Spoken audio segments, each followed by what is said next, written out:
Hello everyone, આજની પોસ્ટમાં તમે જાણ્યું કે ઉઠીને તરત 10 મિનિટ સ્ટ્રેચિંગનું શું ઇમ્પોર્ટન્સ છે. તો આ વિડીયોમાં હું તમને જણાવીશ કે એ સ્ટ્રેચિંગ તમે કઈ રીતે કરી શકો છો. તો સૌથી પહેલાં તમારે શરૂઆત તમારે નેકના સર્કલ્સથી કરવાની છે. આ રીતે તમારે 10 વાર ક્લોકવાઇઝ 10 વાર એન્ટી ક્લોકવાઇઝ કરવાનું છે. એ પછી ખભાને આ રીતે આ પણ 10 વખત ક્લોકવાઇઝ 10 વખત એન્ટી ક્લોકવાઇઝ. આ બંને એક્સરસાઇઝ તમારે ગરદન અને ખભાની સ્ટીફનેસને રિલીઝ કરવામાં હેલ્પ કરશે.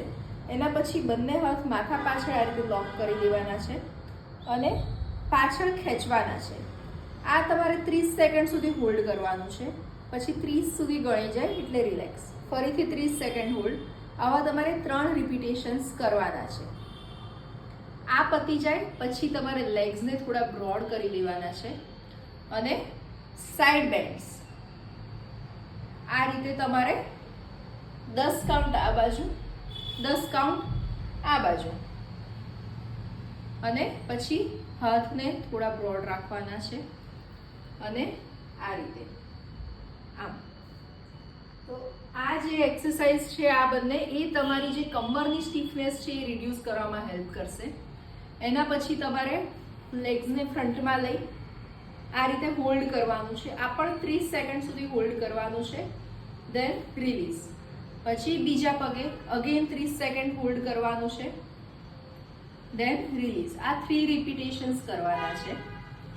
આના પછી મેઇન હેમસ્ટ્રિંગ સ્ટ્રેચિંગ આપણે જેને કહીએ છીએ. બંને પગ ભેગા રાખવાના છે, નીઝનાથી વાળવાના નથી અને ફોરવર્ડ બેન્ડિંગ કરવાનું છે. તમારાથી જેટલા હાથ નીચે જાય એટલા લઈ જવાના છે, પણ ઘૂંટણમાંથી પગ વળવો ના જોઈએ. આ પણ 30 સેકન્ડ હોલ્ડ કરવાનું છે અને 3 રિપીટેશન્સ આવી પણ કરવાની છે. અને લાસ્ટમાં આ બધું પત્યા પછી તમારે ડીપ બ્રીધિંગ 1 મિનિટ માટે કરવાનું છે. તો ડીપ બ્રીધિંગ કરવાથી તમે એનર્જેટિક ફીલ કરશો અને તમારું જે માઇન્ડ છે તે બી પોઝિટિવ થશે. તો આજથી જ તમે કાલ સવારથી જ આ એક્સરસાઇઝ સ્ટાર્ટ કરો અને તમારી જે ઉઠીને તરત ફ્રેશ થવાની જે બી હેબિટ છે થોડી ચેન્જ કરો.